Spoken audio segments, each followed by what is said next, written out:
Hello friends, ನಮಸ್ತೆ friends. ಈ ದಿನ ಆಗಸ್ಟ್ 10, 2025. ಈ ದಿನದ ದ ಹಿಂದೂ ಇಂಗ್ಲಿಷ್ ದಿನಪತ್ರಿಕೆಯಿಂದ ಒಂದಷ್ಟು ಬಹಳ ಪ್ರಮುಖವಾದಂತಹ ಇಂಗ್ಲಿಷ್ ಪದಗಳನ್ನ ಈ ವಿಡಿಯೋದಲ್ಲಿ ಕಲಿಯೋಣ. ಫ್ರೆಂಡ್ಸ್, ಮೊದಲಿಗೆ ವಲ್ನರಬಲ್, VULNERABLE. ವಲ್ನರಬಲ್ ಅಂತಂದ್ರೆ ಫ್ರೆಂಡ್ಸ್, ಕನ್ನಡದಲ್ಲಿ ದುರ್ಬಲ ಸ್ಥಿತಿ ಅನ್ನುವಂತ ಅರ್ಥ ಬರುತ್ತೆ. ಅಂದ್ರೆ ಸಮಾಜದಲ್ಲಿ ಏನಾದ್ರೂ ಸಮಸ್ಯೆ ಜರುಗಿದಾಗ ಆ ಸಮಸ್ಯೆಯ ಒಡೆತ, ಆ ಸಮಸ್ಯೆಯ ಪೆಟ್ಟು ಯಾವ ಜನಕ್ಕೆ ಬಹಳ ಬೇಗ ಬೀಳುತ್ತೋ ಆ ಜನರ ಗುಂಪಿಗೆ ಫ್ರೆಂಡ್ಸ್ ವಲ್ನರಬಲ್ ಅಂತ ಕರೀತಾರೆ. ವಲ್ನರಬಲ್ ಸೆಕ್ಷನ್, ವಲ್ನರಬಲ್ ಪೀಪಲ್ ಅಂತ ಕರೀತಾರೆ. ಫಾರ್ ಎಕ್ಸಾಂಪಲ್, ಈಗ ಏಜ್ ಆಗಿರುತ್ತಲ್ಲ, ತುಂಬಾ ವಯಸ್ಸಾಗಿರತಕ್ಕಂತ ವೃದ್ಧರು, ವಯಸ್ಸಾದ ವ್ಯಕ್ತಿಗಳು ರೋಗಗಳಿಗೆ, ಡಿಸೀಸಸ್ಗೆ ಬಹಳ ಬೇಗ ತುತ್ತಾಗ್ತಾರೆ. They are vulnerable to diseases. ಮನೆಯಲ್ಲಿ ಪ್ರೀತಿ ಮಮತೆ ಸಿಕ್ಕದೆ ಒಂದು ರೀತಿಯ ನಿರ್ಲಕ್ಷ್ಯಕ್ಕೆ ಬಹಳ ಬೇಗ ಈ ಗುಂಪು ಒಳಗಾಗುತ್ತೆ. Okay, old people are vulnerable to lack of love and care. Okay, ಅದೇ ರೀತಿ ಈಗ ಜಾತಿಯ ಆಧಾರದ ಮೇಲೆ ಮಾಡತಕ್ಕಂತಹ ತಾರತಮ್ಯ, ಡಿಸ್ಕ್ರಿಮಿನೇಷನ್ ಏನಿದೆ ಫ್ರೆಂಡ್ಸ್, ಇಂತಹ ತಾರತಮ್ಯಕ್ಕೆ ಬಹಳ ಬೇಗ ಒಳಗಾಗ್ತಕ್ಕಂಥದ್ದು ಈ SC ST ಸಮುದಾಯ. ಓಕೆ, ಈಗ ದೇವಸ್ಥಾನಕ್ಕೆ ಪ್ರವೇಶ ಕೊಡದೆ ಇರ್ತಕ್ಕಂಥದ್ದು, ಕಾಸ್ಟ್ ಬೇಸ್ಡ್ ಡಿಸ್ಕ್ರಿಮಿನೇಷನ್, ಜಾತಿ ಆಧಾರದ ಮೇಲೆ ಮಾಡತಕ್ಕಂತಹ ತಾರತಮ್ಯ. So people belonging to SC ST are vulnerable to caste based discrimination. Okay, ಅದೇ ರೀತಿ ಈಗ ಕರಾವಳಿ ಪ್ರದೇಶದಲ್ಲಿ ಯಾರು ಸಮುದ್ರಕ್ಕೆ ಹತ್ತಿರವಾಗಿ ವಾಸ ಮಾಡ್ತಾ ಇರ್ತಾರೋ ನೋಡಿ, ಅವರು ಸುನಾಮಿ ಏನಾದ್ರೂ ಜರುಗಿದ್ರೆ ಸುನಾಮಿಯಿಂದ ಉಂಟಾಗ್ತಕ್ಕಂಥ ಸಮಸ್ಯೆಗಳಿಗೆ ಬಹಳ ಬೇಗ ತುತ್ತಾಗ್ತಕ್ಕಂಥದ್ದು ಅಂತಹ ಜನರು, ಅಲ್ಲಿ ವಾಸ ಮಾಡ್ತಾ ಇರ್ತಕ್ಕಂತಹ ಜನರು. They are vulnerable to natural disaster like tsunami. Okay friends, ಏನಾದ್ರೂ ಸಮಸ್ಯೆ ಜರುಗಿದಾಗ ಆ ಸಮಸ್ಯೆಯ ಹೊಡೆತಕ್ಕೆ ಯಾವ ಜನರ ಗುಂಪು ಬಹಳ ಬೇಗ ಒಳಗಾಗುತ್ತೋ ಆ ಜನರ ಗುಂಪಿಗೆ ವಲ್ನರಬಲ್ ಅಂದ್ರೆ ಅವರ ಸ್ಥಿತಿ ಏನಾಗಿದೆ, ದುರ್ಬಲವಾಗಿದೆ. ಸೊ ವಲ್ನರಬಲ್ ಅಂದ್ರೆ ಫ್ರೆಂಡ್ಸ್ ದುರ್ಬಲ ಸ್ಥಿತಿ. ನೆಕ್ಸ್ಟ್ ಪದ, ಸೇಮ್ ಲೈನ್. ನೆಕ್ಸ್ಟ್ ಪದ ಅನ್ಡ್ಯೂ. ಅನ್ಡ್ಯೂ ಅಂತಂದ್ರೆ ಫ್ರೆಂಡ್ಸ್ ಅನಗತ್ಯವಾದ, ಅಗತ್ಯ ಇಲ್ಲ, ನೋ ನೀಡ್. ನೀವು ಯಾವ್ದೋ ಕಂಪನಿಯಲ್ಲಿ ಕೆಲಸ ಮಾಡ್ತಾ ಇದ್ದೀರಾ, ಆ ಕಂಪನಿಯಲ್ಲಿ ಮ್ಯಾನೇಜರು ನಿಮ್ಮ ಮೇಲೆ ಅನಗತ್ಯವಾಗಿ ಪ್ರೆಷರ್ ಅನ್ನ ಹಾಕ್ತಾ ಇದ್ರೆ ಅದನ್ನ ಅನ್ಡ್ಯೂ ಪ್ರೆಷರ್ ಅಂತ ಕರಿತೀವಿ. The manager is putting undue pressure on the employees.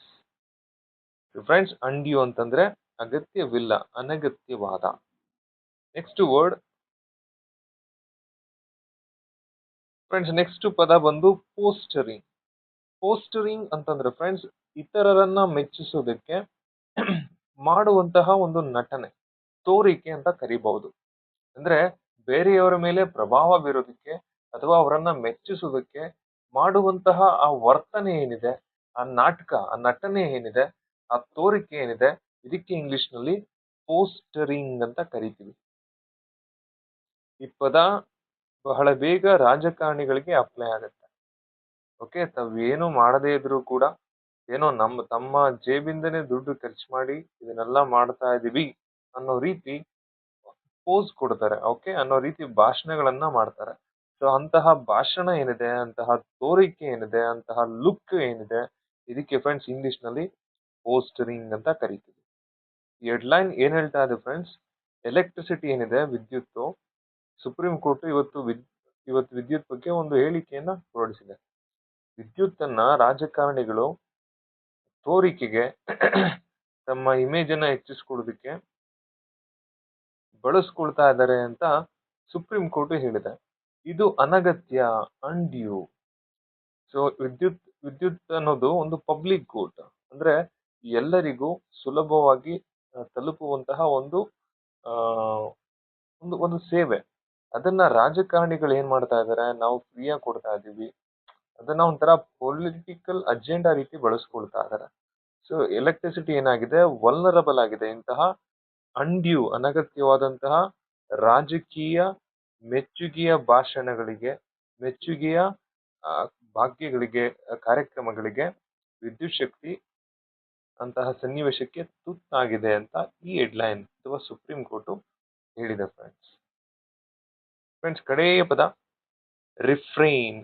Refrain ಅಂತಂದ್ರೆ ದೂರ ಸರಿಯೋದು, ನಿಮ್ಮನ್ನ ನೀವು ಕಂಟ್ರೋಲ್ ಮಾಡಿಕೊಂಡು ದೂರ ಉಳಿದ್ಬಿಡೋದು. ನೋಡಿ, ಜನರ ಗುಂಪಿದೆ, ಈ ಗುಂಪಿಂದ ಈ ವ್ಯಕ್ತಿ ಏನ್ ಮಾಡಿದ್ದಾನೆ, ರಿಫ್ರೈನ್, ದೂರ ನಿಂತಿದ್ದಾನೆ. ಫ್ರೆಂಡ್ಸ್, ಇತ್ತೀಚೆಗೆ ಬಿಜೆಪಿ ಸರ್ಕಾರ ಒಂದು ಸ್ಪೋರ್ಟ್ ಕ್ರೀಡೆಗೆ ಸಂಬಂಧಪಟ್ಟಂತೆ ಒಂದು ಬಿಲ್ ಅನ್ನ ಪಾಸ್ ಮಾಡೋದಕ್ಕೆ ಹೋಗ್ತು. ಬಟ್ ವಿರೋಧ ಪಕ್ಷಗಳು ತುಂಬಾ ವಿರೋಧಿಸಿದ್ರಿಂದ, ತುಂಬಾ ಸ್ಟ್ರೈಕ್ ಮಾಡಿದ್ರಿಂದ ಸರ್ಕಾರ ಆ ಬಿಲ್ ಇಂದ ಏನ್ ಮಾಡ್ತು, ದೂರ ಸರಿತು.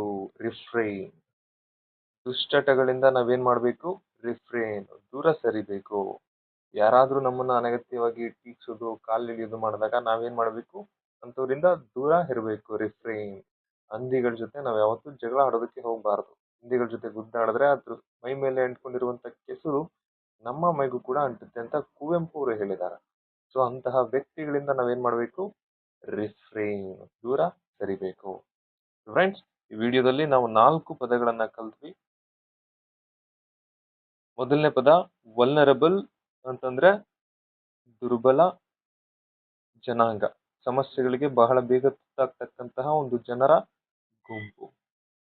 Next undue. ಅನ್ಡ್ಯೂ ಅಂತಂದ್ರೆ ನೋ ನೀಡ್, ಅನಗತ್ಯವಾದ.